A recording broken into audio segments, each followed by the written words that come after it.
Young Guns 2 is one of the most successful Western sequels of all time, so let's take a look at 20 things you didn't know about the movie, such as why Doc had his happy ending cut from the script, the John Bon Jovi cameo that you might not have noticed, and the behind-the-scenes accident that almost proved fatal for Lou Diamond Phillips. So even before the release of the first Young Guns, its creator and screenwriter John Fusco had already begun work on a second movie. This was because he was personally very passionate about the history of Billy the Kid, and knew that the first movie was really just one part of a larger story from that eventful period in Billy's life. So Fusco penned a direct sequel called Young Guns Hellbent for Leather, which was later renamed Young Guns 2 and released just a couple of years after the first movie, to capitalize on its box office success. So while writing Young Guns 2, John Fusco was adamant about making the movie as historically accurate as possible, and this apparently led the writer to pore through lots of old newspapers from the past, looking for direct quotes from Billy the Kid that he could insert into the script. For example, during the scene in which Billy escapes from jail, he shouts, which is believed to be what the real-life Billy said to Ollinger just before shooting him dead in 1881. Also, the scene in which Billy says, "¿Quién es?", which is Spanish for "who is it?" and is believed to be the phrase that the real Billy called out to Patt Garrett just before he was supposedly shot.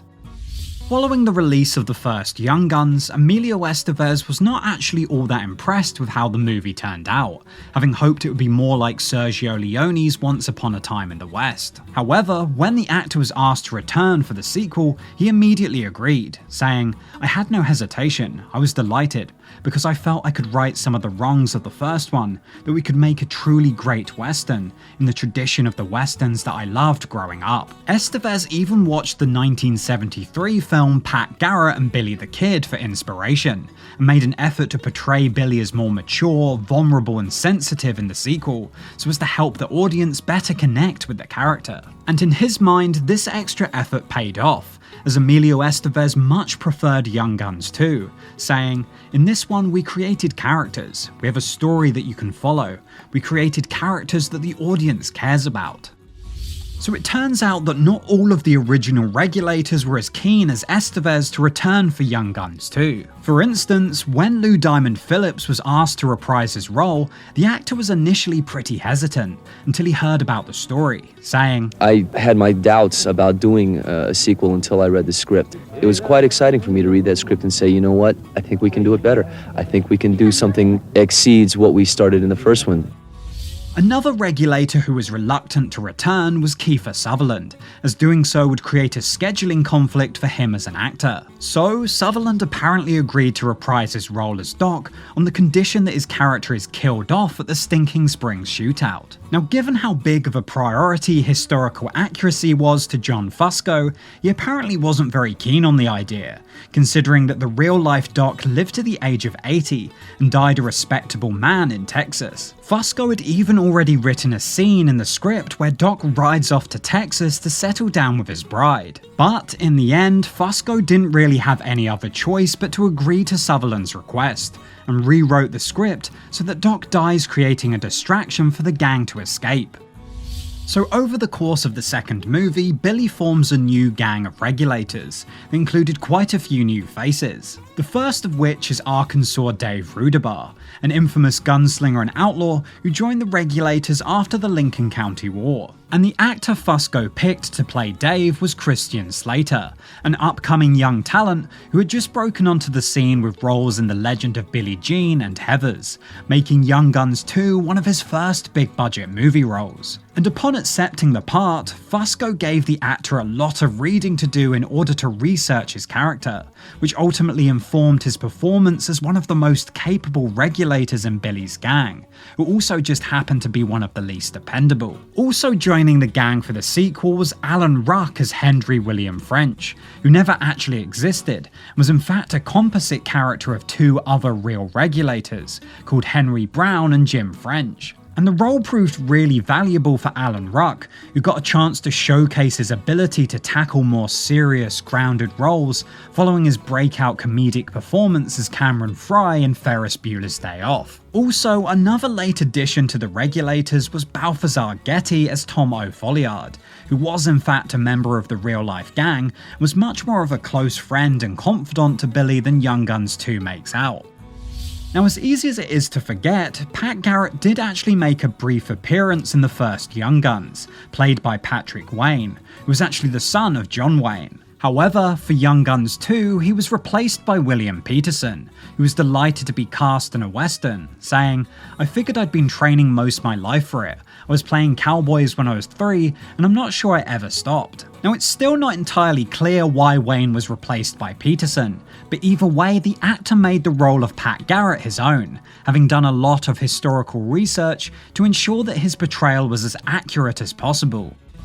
So it turns out that Peterson wasn't the only Patt Garrett on the set of Young Guns 2, as the character of John Chisholm was played by James Coburn, who famously played Garrett in the Sam Peckinpah classic Patt Garrett and Billy the Kid. As such, Peterson actually consulted Coburn for advice on how to approach the role, and Fusco even paid tribute to the veteran actor in the script, when Chisholm says, "You could take those figures and shove them up your arrogant little ass and set fire to them. I don't owe you a goddamn thing." Which is all but identical to the scene in Patt Garrett and Billy the Kid, when Garrett says, "Better take your $500, shove it up your ass and set fire to it."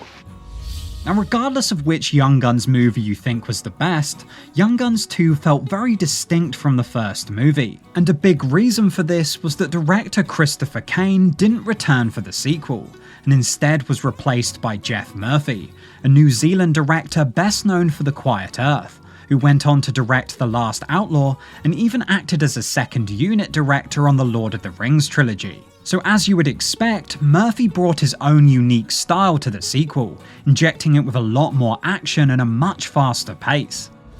When filming finally began on Young Guns 2, much of it was shot in New Mexico and Arizona like the first film, once again making use of the famous Bonanza Creek movie ranch. The only problem was that this time filming started in January and continued into the winter months, meaning that in all the scenes where the actors appear hot and sweaty, they were actually totally underdressed and cold.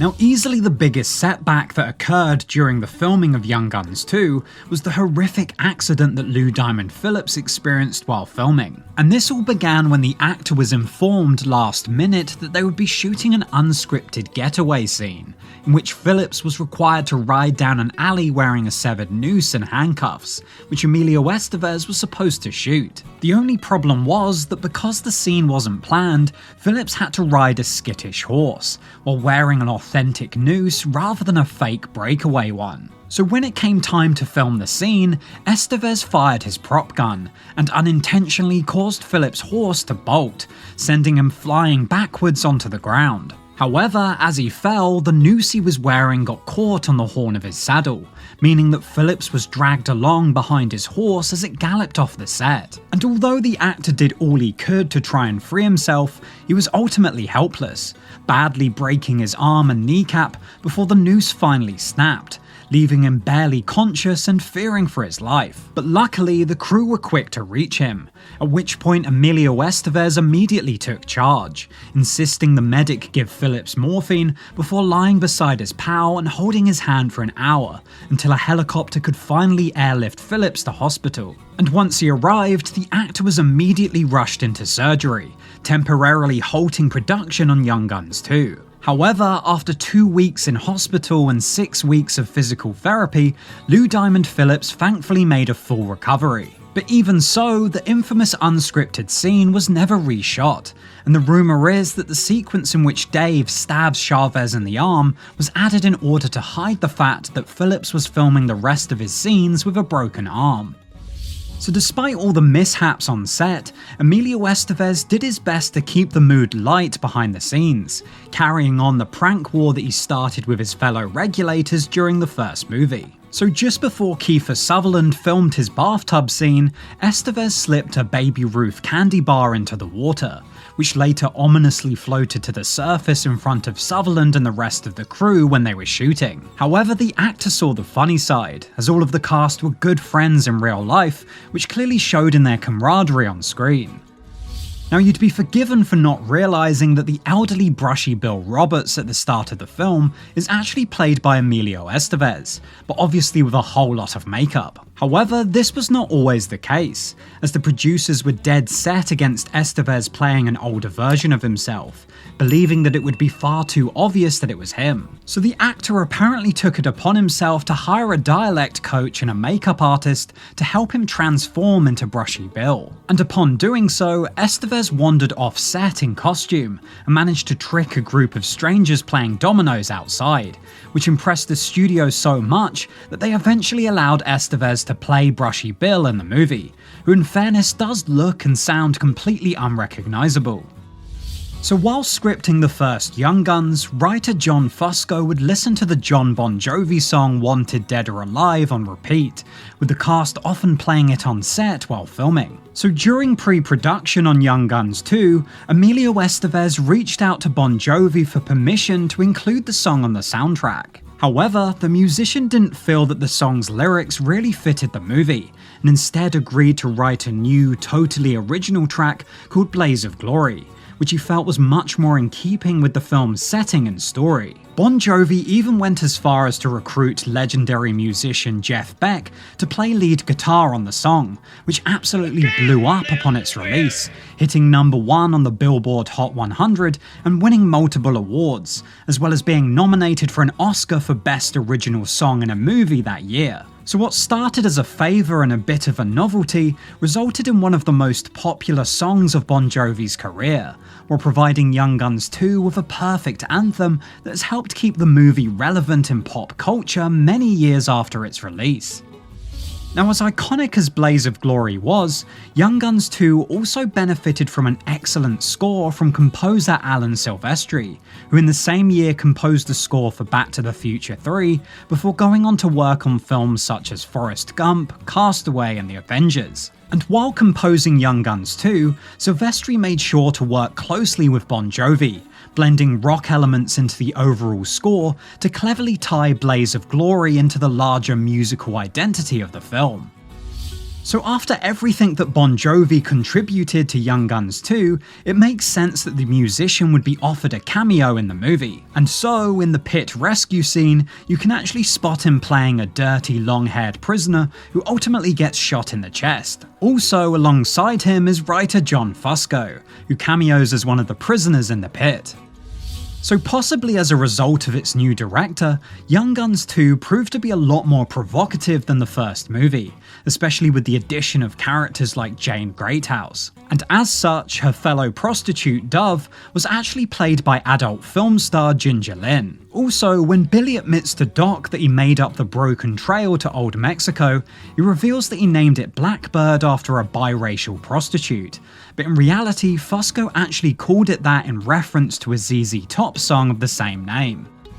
So outside of a few returning characters, Young Guns 2 doesn't make all that many references to the events or characters from the first film. Although, one subtle callback that you might have missed is when Dave deridingly calls Chavez a Mexican, to which he responds, Mexican Indian, you son of a bitch.